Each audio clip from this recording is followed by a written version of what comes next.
e vamos ler a parte que nos coube. Vinde a mim, todos vós que estáis aflitos, e eu vos aliviarei.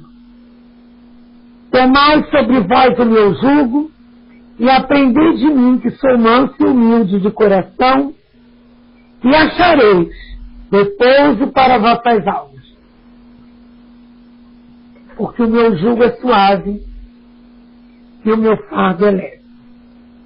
Está em Mateus, capítulo 11, versículos 28 a 30.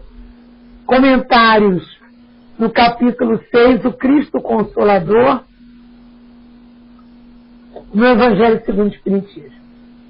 Todos os sofrimentos, misérias, decepções, dores físicas, perdas de entes queridos, encontram sua consolação na fé no futuro, na confiança na justiça de Deus que o Cristo veio ensinar aos homens. Entretanto, sobre aquele que nada espera após sua vida, esta vida, ou simplesmente duvida, as aflições tornam-se muito mais penosas e nenhuma esperança vem diminuir o seu amargor. Eis o que levou Jesus a dizer: vinde a mim todos vós que estáis fatigados e eu vos aliviarei. Bom, isso é para nos deixar um pouco mais ambientados, apesar de que quem estava na palestra transmitida pelo Centro Espírita Leão Denis está nessa vibração.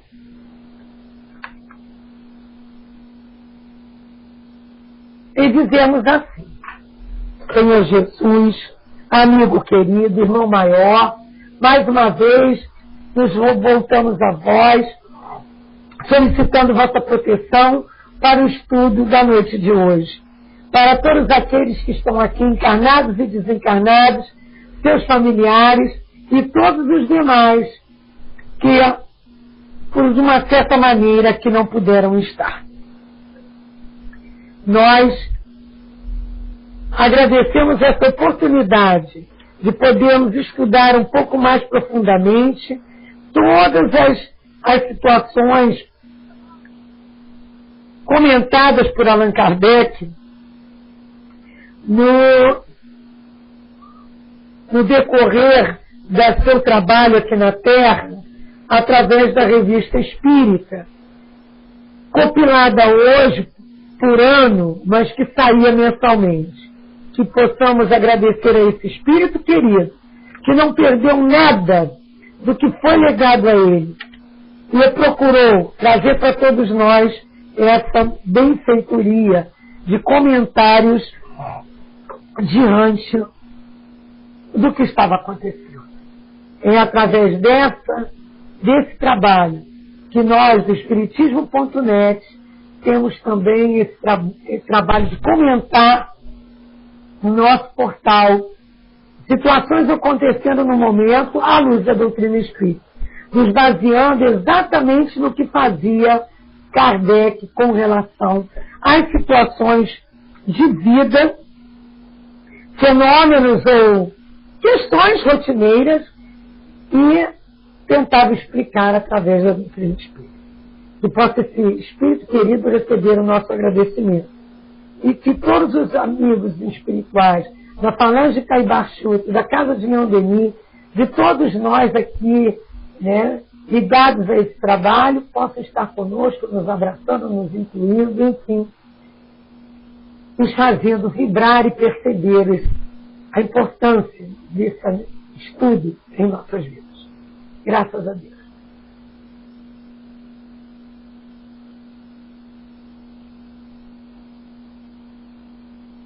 Como está no banner, nós hoje estamos estudando, né, em julho de 1858, sob o título de correspondência, exatamente uma correspondência, enviada ao senhor Allan Kardec por Joubert,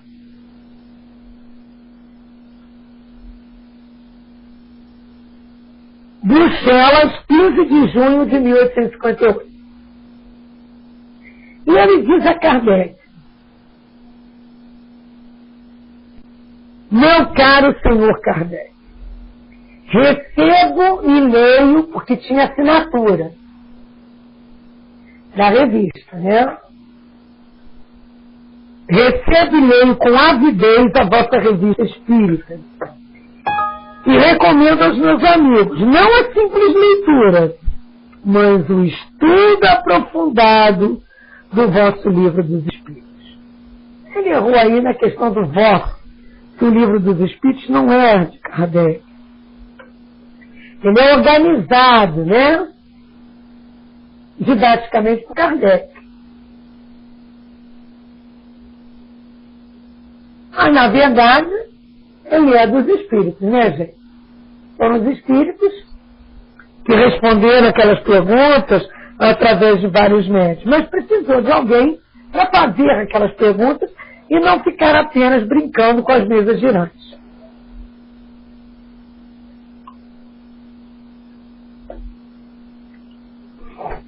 Muito lamento que minhas preocupações físicas não me deixem tempo para os estudos metafísicos, que eles chamavam de metafísicos, embora os tenha levado bastante longe para sentir quanto estás perto da verdade absoluta, sobretudo quando vejo a perfeita coincidência que existe entre as respostas que nos dão a mim e a vós. Quer dizer, a questão da coerência, né, doutrinária. Coerência dos ensinamentos, não é verdade? Quer dizer, e também uma outra coisa importante, a universalidade da doutrina.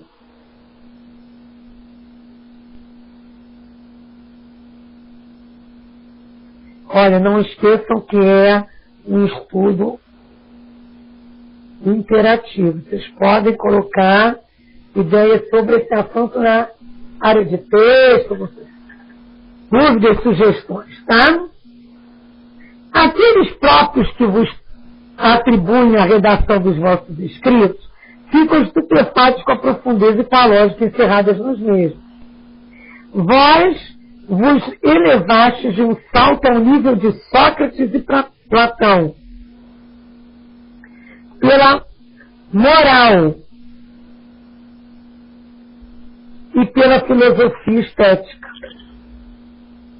Quer dizer, pela profundeza dos conceitos morais, pela postura sua moral, filosofia estética no sentido didático, né? Quanto a mim, que conheço o fenômeno e a vossa lealdade, não duvido da exatidão das explicações que vos são dadas e abjuro todas as ideias que a respeito publiquei. Quando com o senhor Babinete, eu pensava que só houvesse nisso fenômenos físicos ou palhaçadas indignas da atenção dos sábios. E essa parte aqui é importante para ver que ele reconhece o seu erro. Ele reconhece o seu desconhecer. E, na verdade, o senhor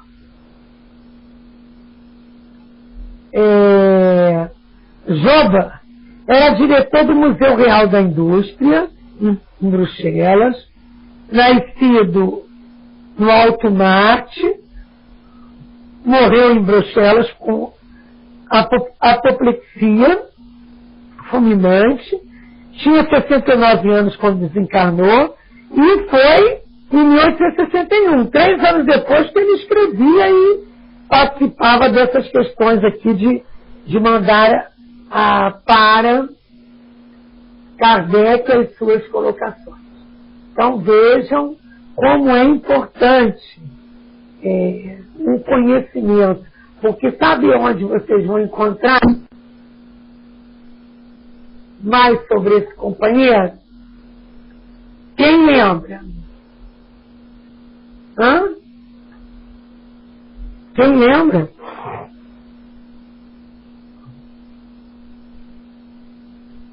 Nada? Ninguém? Ninguém? Ninguém lembra?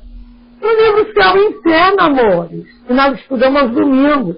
Espíritos felizes. Ele, nós vamos encontrar ele sendo evocado, fazendo colocações no livro Céu e Inferno. E é bom que a gente também veja alguma coisa a respeito, vamos dizer assim, dessas colocações de Babinete. Eu nem sei se eu estou falando esse nome direito. Mas aqui ele mostra que abandonou as críticas, abandonou as questões em que ele achava ser o dono da verdade, né? E se declara praticamente um espírita, né? Um espírita. Quando a gente buscou sobre Babinete, tem muito Babinete. E aí nós não conseguimos detectar nas biografias que conseguimos ver o Babinete dessa época. Tem Babinete Hernandes, tem Jacques Babinete, e pela época, né, e onde vivia, a gente tirou um pouco da ideia de Jacques Babinete, que nasceu em 1794 e morreu em 1872, foi um físico francês.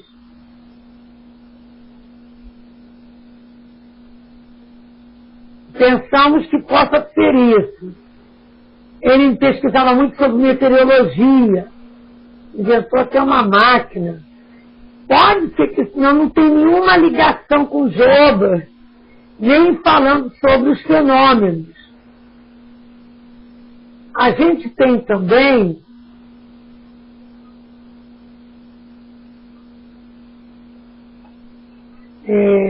algumas coisas a respeito, desculpe, do princípio de Babinete, um teorema que afirma que o padrão de um corpo opaco é idêntico a de um buraco.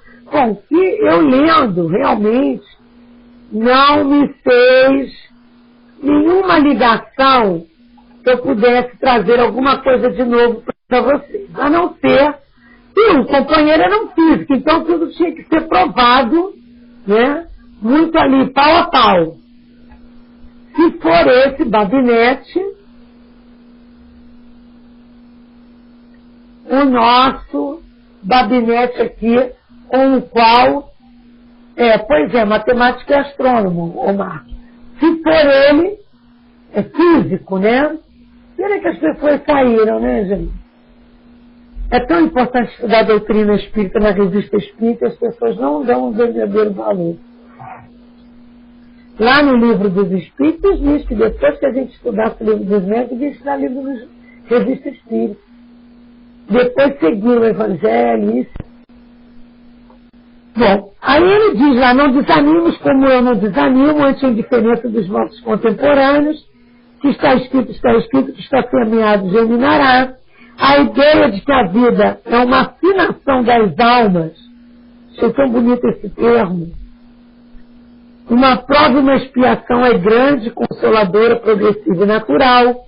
Isso aqui é o que ele dá, o que é um grande incentivo a Kardec. Que os que a ela aderem a essas ideias são felizes em todas as posições, em vez de se lamentarem de sofrimentos físicos e morais, que os abatem, devem regozijar-se, ou pelo menos suportá-los com resignação cristã. Né? Então ele faz assim, tipo, companheiro, vamos continuar mesmo com tantos empecilhos, né? Tantos empecilhos. E aí ele diz lá, né, que para ser feliz foge ao prazer, eis do filósofo a divisa. O esforço para o obter custa bem mais do que a camisa. Mas cedo ou tarde vamos ter, porque em surpresa se improvisa, é um terno que ao aparecer vale 10.000 do lance e a pizza. E ele diz que em breve deveria passar por Paris, onde a gente tinha muitos amigos, e aí ele deixaria tudo para procurar Kardec e dar-lhe um grande aperto de mão. Isso é um incentivo, né, gente? Quando a gente vê isso em nossas vidas, alguém nos incentivando a continuar um trabalho, muitas das vezes árduo, é muito importante. E aí ele fala aí a gente vê em cima disso o comentário, né, de Kardec, que a adesão tão clara, franca de um homem de valor como o Sr. Jobat, incontrastavelmente uma preciosa conquista de todos os partidários da doutrina espírita, mas pouco vale aderir, mas reconhecer publicamente que se cometeu um equívoco, né? Abjurar ideias anteriores já publicadas, sem que haja pressão ou interesse unicamente, porque a verdade se tornou clara. Eis o que se pode chamar a verdadeira coragem da opinião, principalmente quando se tem um nome popular, como era o caso de Jobat. Tanto, quando o Sr. Jobat, que era presidente honorário depois da Sociedade Espírita de Paris, tratava, quando ele foi evocado, né, ele diz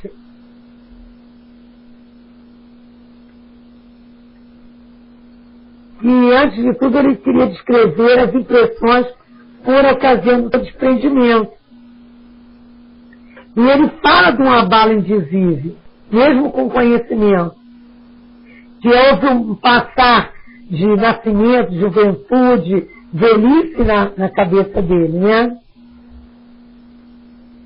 Ele tinha assim, um desejo muito grande de se achar nas regiões reveladas pela crença. Depois que esse tumulto serenou, ele se viu livre do corpo, que estava inerte, e sentiu um grande prazer. Disse também que não tardou muito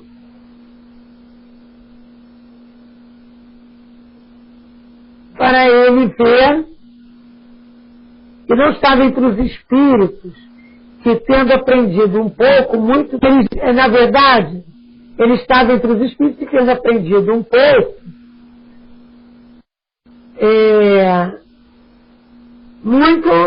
tinha que aprender ainda. E aí, ele diz que todos os irmãos que compartilharam dos trabalhos com eles e que estavam no plano espiritual foram recebê-lo.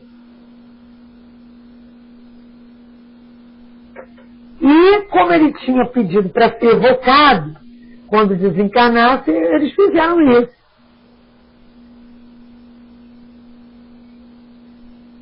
E aí perguntam a ele, se por Felício Ouverde, se ele poderia responder algumas perguntas. Ele disse que o que mais se impõe é a vossa instrução, quanto à vossa simpatia.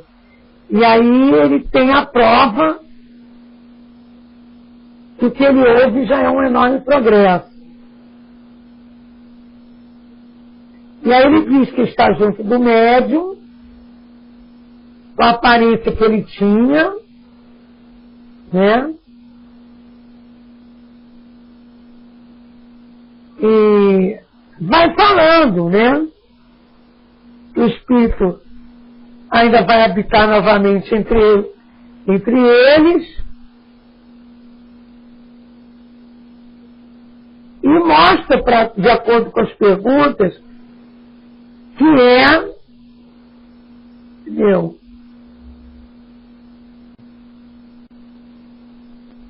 Importante o conhecimento da doutrina para viver do outro lado da vida. Quando até pergunta se ele lembra da penúltima encarnação, ele diz que foi um operário mecânico acostado pela miséria, pelo desejo de aperfeiçoar a arte dele.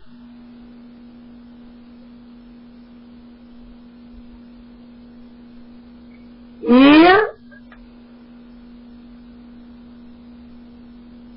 quando se pergunta se ele vê os espíritos que estão lá com aquele grupo de encarnados na Sociedade Espírita de Paris, ele diz que vê Lázaro e Erasto e mais afastado o espírito de verdade. E uma multidão de espíritos solícitos e benévolos.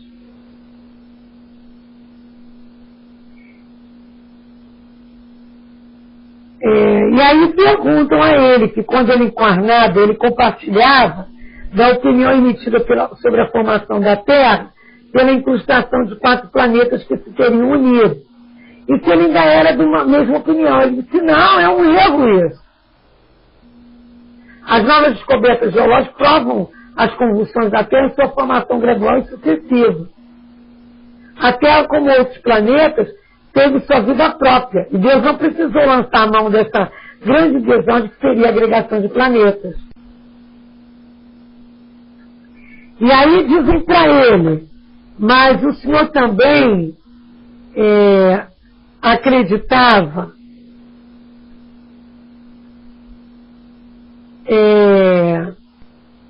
que os homens pudessem cair no estado cataléptico por tempo limitado e que o gênero humano tivesse assim aparecido na Terra. Aquelas questões que tem lá no livro dos Espíritos sobre a criação, né? E ele diz que era pura ilusão da mente dele. E aí ele diz que muito tem sofrido com as ilusões que alimentaram o meu espírito. Quer dizer, os erros de ideias, né? E diz, não vos iludais. Então, quando ele, encarnado, mesmo conhecendo, lendo a Revista Espírita, lendo o Livro dos Espíritos, dando esse depoimento de apoio a Kardec e se mostrando errado em ideias anteriores, né? Assumindo as questões em público, ele mesmo assim ainda estava com outras ideias um pouco deturpadas. Então, é importante que a gente lembre isso. Depois vocês leiam lá no Céu e Inferno, Espíritos Felizes, capítulo 2, segunda parte, Joba, um pouco mais sobre ele, né? E aí nós vamos ver que Kardec traz o comentário que ele era um grande pelo espírito e pelo coração, Jobas. Diz assim, quer ver? Agir assim é peculiar aos grandes caracteres que só eles sabem colocar acima dos preconceitos. Todos os homens podem se enganar, mas há grandeza em reconhecer que a mesquinhez em perseverar numa opinião que se sabe falsa, unicamente para estadiar aos olhos do vulgo o prestígio da infalibilidade.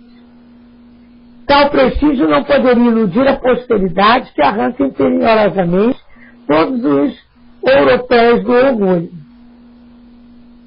Quantas vezes também não escreveu ela, este grande homem foi muito mesquinho. Ela que se diz a própria questão da infabilidade, né? Infalibilidade. Opa! Que pena, Mar! Os elogios contidos na carta do Sr. Joba nos teriam impossibilitado de a publicar se tivessem sido dirigidas pessoalmente a nós. Como, entretanto, reconhece a obra dos Espíritos, dos quais fomos apenas intérpretes muito humildes, todo o mérito a estes pertence e nossa modéstia não suporta uma comparação que comprovaria apenas uma coisa, que este livro não pode ter sido ditado senão por espíritos de uma ordem superior. Então, ele publica apenas por isso. E aí ele, respondendo ao Sr. Joubert, pediu autorização para publicar essa carta, que ao mesmo tempo eles tinham recebido lá da Sociedade Espírita de Estudos de Parisiense de Estudos Espíritos o encargo de lhe oferecer o título de membro honorário e correspondente, e a resposta que ele deu foi a seguinte, em 22 de junho de 1858. Meu caro colega, com perífrases espirituais, perguntar-se ouso confessar publicamente a minha crença nos espíritos no perispírito, se vos autoriza a publicar minhas cartas e se aceita o título correspondente da Academia de Espiritismo que fundaste, o que seria, como se costuma dizer, ter a coragem de sua opinião. Confesso que me sinto um pouco humilhado por me ver empregando as mesmas formas e as mesmas frases usadas para os tolos, pois devei saber que toda a minha vida foi consagrada à sustentação da verdade e ao testemunho em seu favor, sempre que a encontrava, tanto em física quanto em metafísica. Bem sei que o papel do adepto das ideias novas nem sempre é isento de inconvenientes, mesmo no século das luzes, que era o iluminismo, em que se pode ser ridicularizado por dizer que é dia às 12 horas, pois o menor risco é o de sermos considerados loucos. Como, entretanto, a Terra gira e as 12 horas chegarão para todos, é muito necessário que os incrédulos cheguem à evidência.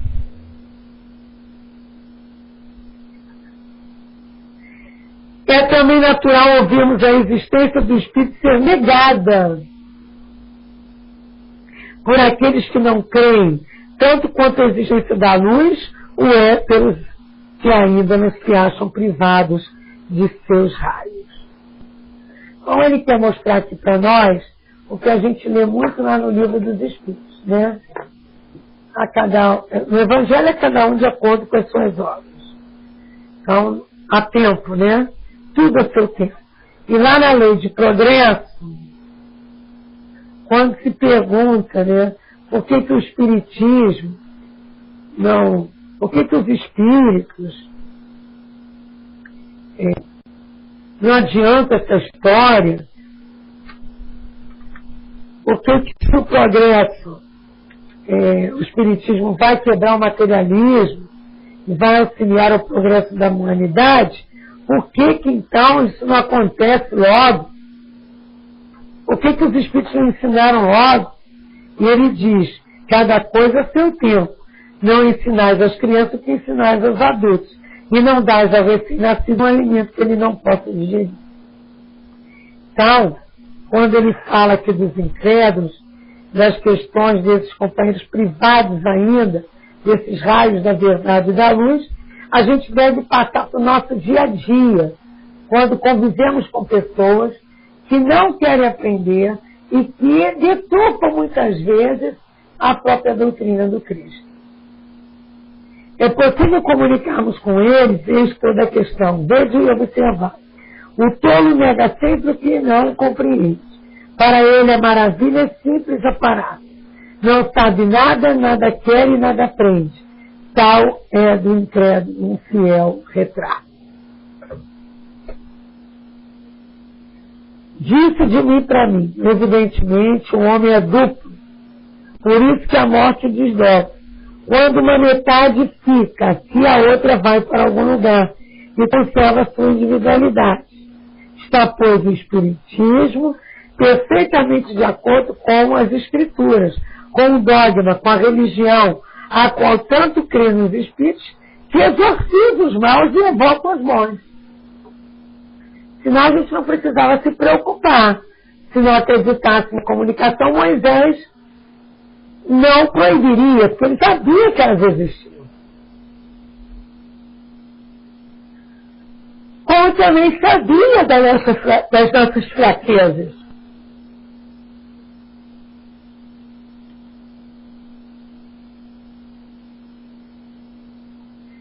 E aí a gente vê o Vade Retro e o Vencer Creator dão uma prova disso. A evocação é, portanto, uma coisa séria e não uma obra diabólica ou uma charlatanice, como pensam alguns.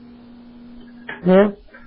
Então, quando a gente busca, muitas vezes, conquistar o outro, é por um simples fato de querer ver o outro entendendo dessa mesma forma. Quando a gente vê amigos nossos, familiares, queridos nossos, né, no materialismo do mundo, sem se preocuparem com a parte espiritual, nossa, isso dá uma tristeza, muita tristeza.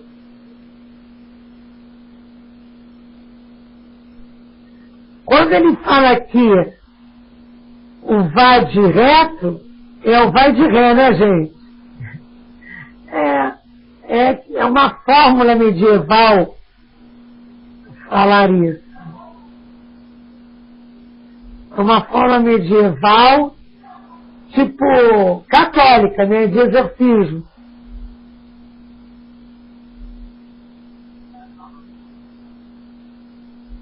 Por isso, é tocado aqui, o vai direto. Na tradição católica, a forma por vezes reduzida a vai direto é usada para repelir eventuais fatalidades.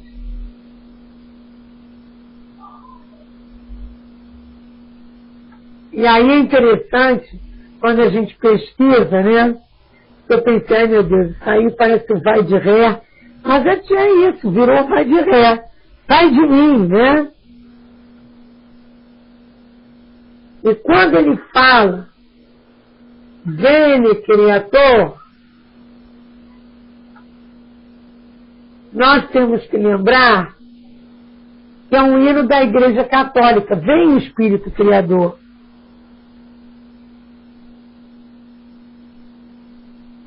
Então, está ficando ruim de entender?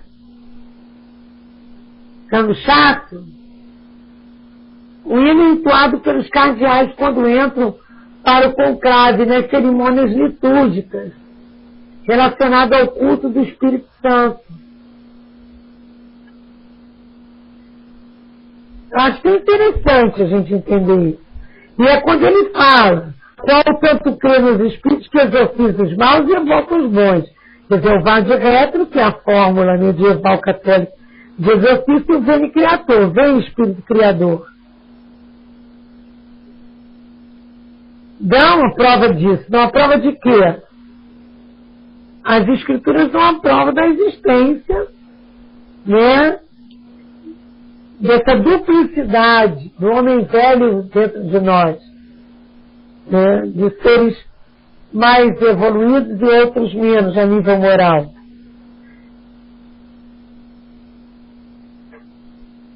E Kardec comenta: a evocação é, portanto, uma coisa séria e não uma obra diabólica ou uma charlatanice, como pensam alguns. Por que eu repeti isso? Que nos faz lembrar o quê? O livro dos médiuns, não é verdade? Que a gente estuda às segundas-feiras também, daqui a pouco, quando transmitimos diretamente do Centro Espírita Leão Denis a palestra pública. Porque lá no livro dos médiuns, quando fala das evocações, tem um capítulo só para ela, que é o capítulo 25.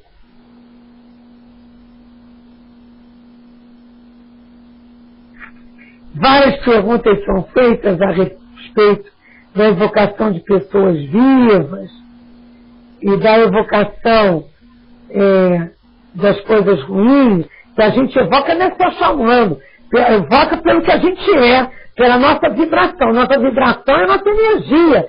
Nossa energia é nossa moral, nosso jeito de ser.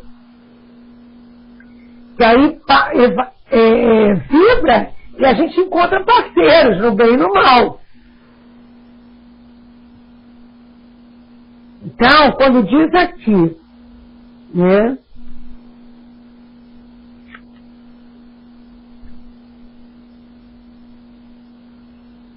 Que pode ser evocado pelo pensamento, ou pode ser isso invocação, né? Não só no sono, como na mesa mediúnica, né? Atuar em vigília nas ideias de uma pessoa, e diz o Espírito que algumas vezes é possível, desde que esse Espírito esteja num estado meio de transe, e que a gente sabe lá no livro dos Espíritos, que são geralmente os Espíritos encarnados que nos dirigem, na 459. É importante, então, ter cuidado com essas evocações, invocações, né, que fazemos diante de ideias compulsivas, de ideias persistentes, de ideias que não abrimos mão, como Jobat abriu mão e se declarou humildemente errado no passado. Então, releiam também o livro dos Médiuns, capítulo 25, sobre as evocações, para trazer claro essa questão das ideias e pensamentos, como a gente atrai espíritos. Concordo? Sou curioso, não nego coisa alguma, mas quero ver. Não nega nada, mas quer ver. E nem prometo. Eu não disse, tragam-me o fenômeno. Corri a sua procura em vez de esperar em minha poltrona segundo o hábito ilógico. A propósito do magnetismo, vai para mais de 40 anos que fiz este raciocínio simples. É impossível que homens tão apreciáveis escrevam milhares de volumes para me fazerem crer na existência de uma coisa inexistente. É uma perca de tempo, né? Seria. Mas tem gente aí que fica escrevendo coisa em cima de coisa, querendo convencer as pessoas, frágeis nas suas ideias, nos seus raciocínios, nas suas opiniões, e angariando adeptos, né? Para vibrações por demais não progressistas. É impossível que homens tão apreciados escrevam milhares de volumes para me fazerem isso que a gente já leu. Então, experimentei por muito tempo, mas em vão, enquanto não tinha fé em obter aquilo que buscava. Então, ele diz que ele experimentou por muito tempo essas ideias e essas virtudes. Mas, entretanto, bem recompensado por minha perseverança, diz ele. Pois consegui produzir todos os fenômenos de que eu ouvi falar. A luta do espírito para provar as questões, né? Para não ser um mero joguete nas mãos de quem fala as coisas. A gente tem que ter esse cuidado também, né? Senão a gente vira joguete. Aí ele disse que depois ficou parado 15 anos.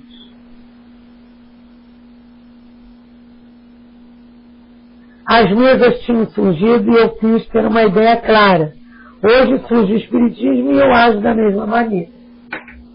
Então, quando as mesas tinham surgido, ele ficou nesse movimento, envolvido, depois ele se afastou E aí, retomando, a questão, desculpem, clara da doutrina a respeito desse assunto.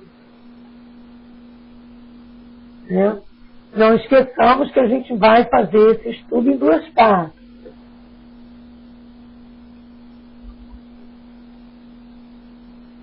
E tem mais coisas dentro do livro. Então vocês podem ler durante a semana e segunda-feira tirar até algumas dúvidas. Combinado? Estão tão caladinhos. Pena que os desencarnados não possam perguntar. Quando aparecer algo de novo, correrei com o mesmo ardor que emprego em acompanhar todas as descobertas modernas. É a curiosidade que me arrasta. E lamento que selvagens não sejam curiosos, pois assim continuam selvagens. A curiosidade é a mãe da instrução.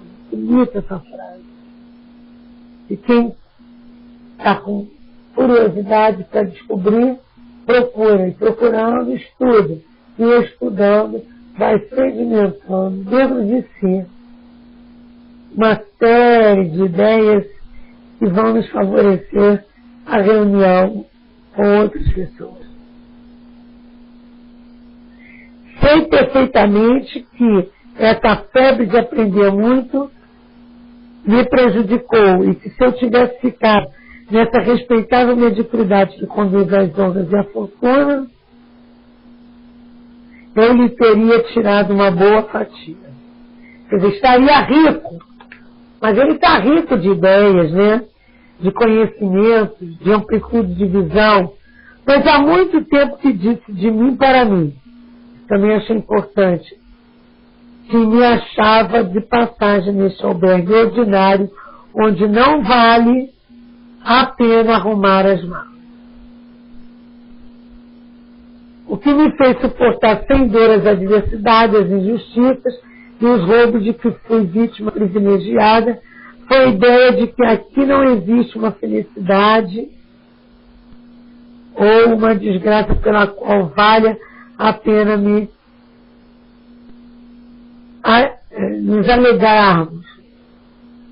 alegrarmos ou nos afligirmos.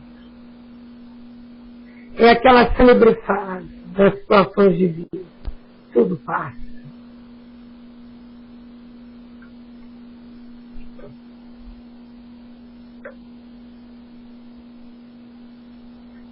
Tudo passa.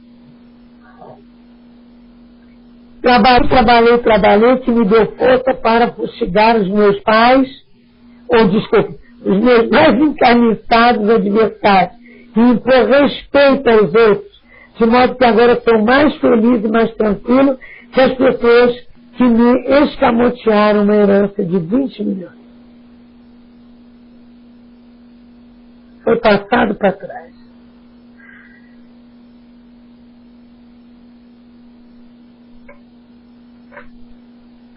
Não é o que ele diz aqui? Em outras palavras, lamento-os porque não lhes invejo a posição no mundo dos espíritos. A lei de causa e efeito, né? Se lamento essa fortuna não é por mim. Não tenho estômago para comer 20 milhões, mas pelo bem que isto me impediu de fazer. Quantos temos alguma coisa e não doamos?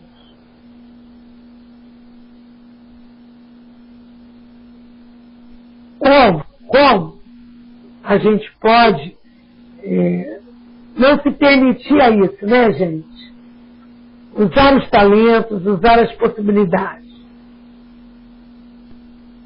Fortunas de ideias, fortunas de sentimentos, fortunas de criatividades, né? Dons de leituras bem feitas, dons de resumos, dons de fala, cada um tem o seu. Como uma alavanca nas mãos de um homem que a soubesse manejar, que impulso poderia pegar na ciência ou progresso? Pensa ele. Aqueles que têm fortuna frequentemente ignoram os verdadeiros gozos que se poderiam permitir. Talvez o que falta ciência espírita para se propagar rapidamente é um homem rico que ela consagre sua fortuna por puro devotamento, sem misturar orgulho e egoísmo, que fizesse as coisas com grandeza, sem parcimônia e sem mesquinharia. Tal homem faria a ciência avançar nesse século, porque me foram tirados os meios de fazer.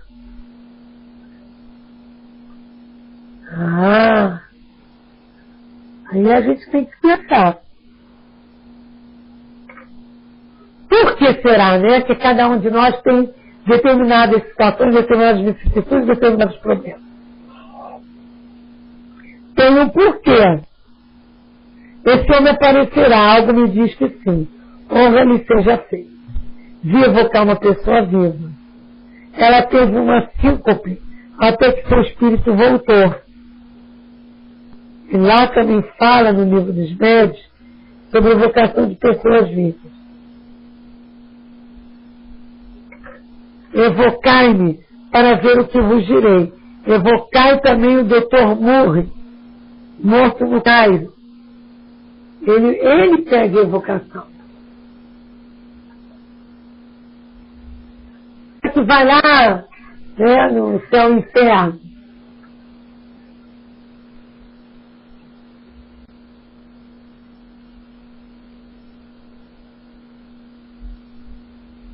E aí a gente vê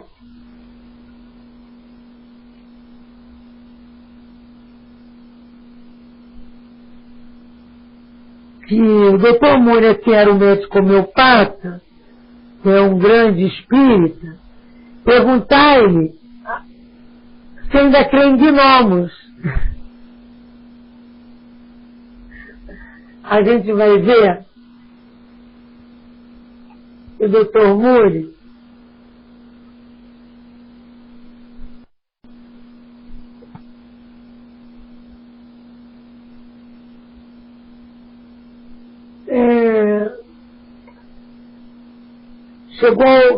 ele chegou ao Brasil depois de uma peregrinação na Europa, onde divulgou os princípios da então arte médica.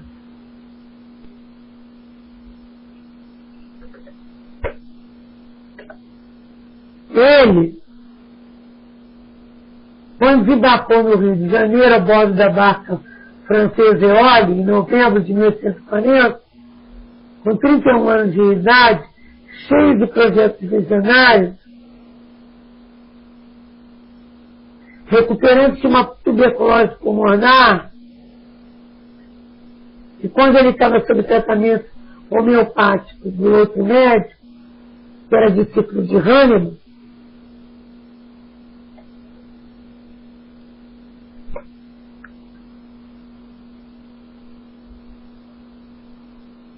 ele veio parar no Brasil. Foi um tratamento bem sucedido, teve outro sem êxito, mas os ímpetos científicos dele eram intensos demais para serem apenas frutos de uma gratidão para a medicina que o salvou de uma quadro de tuberculose. Moore encontra a lógica. E aí se dedica a esse trabalho. Foi instrutor da homeopatia no Brasil, influenciado pelas ideias de Fourier. E Jacques Cousteau resolve fundar em Santa Catarina uma colônia societária, né, na península do Rio São Francisco, colônia de Sá. Aí. Então é interessante termos essa ideia também desse companheiro, né? E aí ele diz, certamente está em Júpiter, olha que Júpiter de novo, pois era um grande espírito, mesmo aqui na Terra, um verdadeiro profeta a ensinar e o meu melhor amigo. Estará ele contente com o artigo necrológico que lhe escrevi. direis que esta carta está muito longa, mas não é muito fácil ter-me como correspondente. Vou ler vosso último livro que acabo de receber. Ao primeiro relance, não duvido que fazeis destruir uma porção de preconceitos, pois soubestes mostrar o lado grave da coisa. Ele fala do caso Badeia, que é muito interessante, e que vai falar disso depois. E aí, como a gente vai ter uma outra segunda-feira para poder continuar com essa correspondência, nós temos aqui alguma outra coisa sobre esse assunto. É importante fixar, né? E esses companheiros passaram por situações que nós não estamos precisando passar. E que então temos muito mais para doar.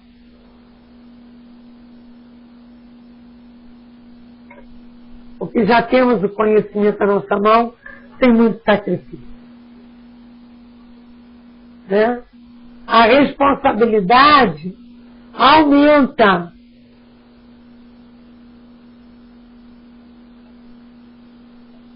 Nesse instante, a cada dia que estudamos um pouco mais.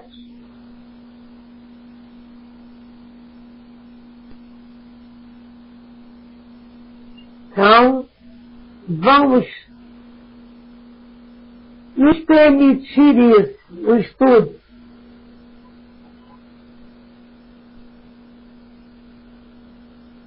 Vamos divulgar esses estudos via online.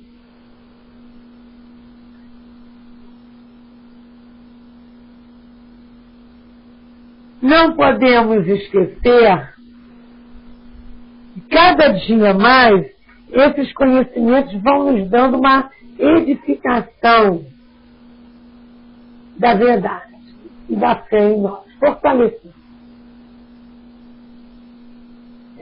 A gente, para fechar o assunto, como ele fala aqui do senhor Badé, o caso Badé, só para vocês lembrarem, né? Ele foi morto após uma enfermidade de 3 meses, ele morreu. Ele costumava ficar na janela do primeiro andar, com a cabeça voltada para a rua, distraindo os transeuntes que passavam. Né?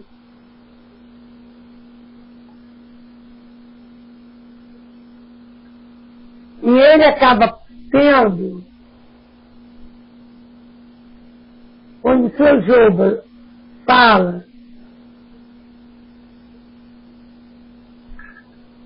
sobre uma situação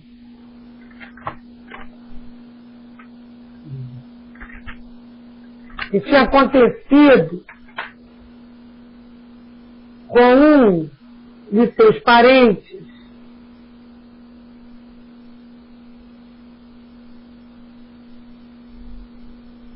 e a gente não tem esse caso aqui nesse espírito, a senhora Peltrete, a casa que ficava de frente da residência da viúva de Badé, o Badê, percebendo a vidraça dessa janela, o próprio seu Badê com seu boné de algodão, seu rosto emagrecido, como ficava na doença. Houve uma série de pesquisas a respeito, por causa disso. Diziam que a vidraça tinha tomado a impressão do rosto do doente.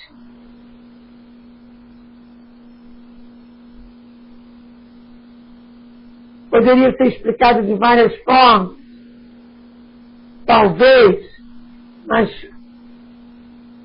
do outro lado também da vidraça tinha outra.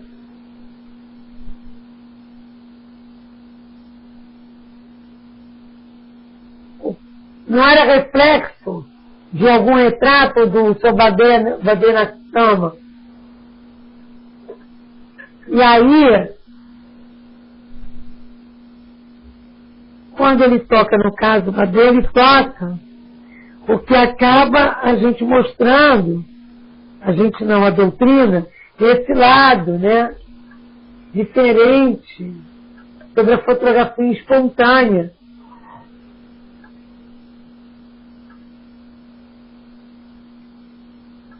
E estudos feitos sobre isso. Não é nada de sobrenatural. Com explicações a respeito. Então, é importante fazer essa história do passado, compilou, né, fatos e situações para a doutrina. Esses espíritos que trabalharam e que buscaram as explicações sobre fenômenos e confirmando que a leitura profunda do Livro dos Espíritos nos traz todos os esclarecimentos possíveis a respeito de nós que somos espíritos. Não é verdade? Eu vou deixar outra parte para a semana que vem, né?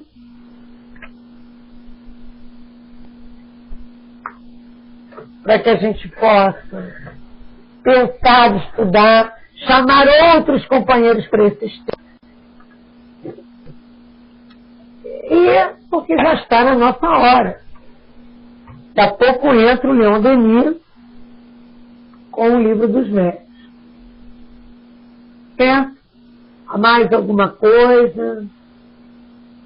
Alguém quer colocar alguma coisa a respeito desse estudo interessante? É bom que aí a gente, quando lê João Batista em em 1858, ele tinha ligações com Kardec. Ah, por isso que ele se apresenta aqui na Sociedade Espírita de Paris e tal. Por quê? Só através do estudo, entrelaçando as coisas, a gente vê que não está nada solto. E isso é que eu acho fundamental para a gente não decorar apenas livros, a gente estudar sobre isso. Podemos fazer a nossa prece, ô Iris. Pena que tu não chegou às 6h15, amiga. Mas ficava próximo. Estaremos sempre aguardando vocês. Agradeço aos desencarnados presentes nesse estudo, aos encarnados, aos nossos guias, e dizemos assim: Senhor Jesus, amigo de todas as horas, mais uma vez te pedimos forças para a continuidade das tarefas que temos pela frente ainda hoje. Que seja, portanto, em teu nome, em nome dessa falange amiga e querida de Taibachuto, que possamos dar continuidade às vibrações, às reflexões, às pesquisas, para que a doutrina não só se fixe em nossa mente, mas também em nosso coração.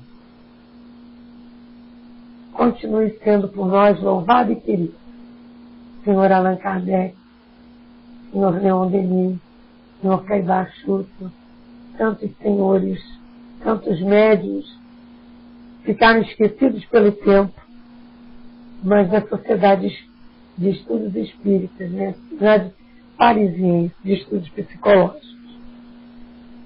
E vários, muito obrigada por terem deixado esse manancial de estudos para todos nós. Graças a Deus.